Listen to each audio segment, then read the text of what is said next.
fresh breed of filmmakers na i-produce at i-direct ang music video ng pinaka-nakaka-inlove na mga awitin ngayong taon. 15 schools and universities battle it out. Bitbit ang kanilang mga kwento, galing at husay. Who will win this year's Mixed Choice for Best Music Video?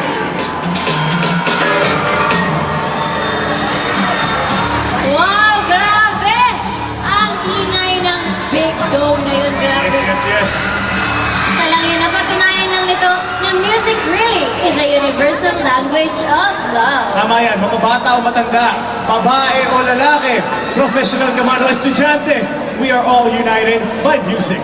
Kaya naman, we would like to thank the schools and students who participated in this year's Himig Hadog P-Pop Love Songs. Thank you po. Maraming Yes, salamat. maraming salamat. Ngayong napakinggan na natin lahat ng entries, it's time to look back at pakinggan muli ang kantang naging theme song ng mga nabigo sa pag-ibig. At hindi lang yan naging theme song, yan din ang naging winning entry last year dito sa Himig Handog P-Pop Love Songs.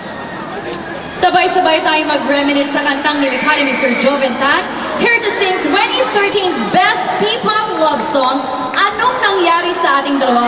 Please give it up for the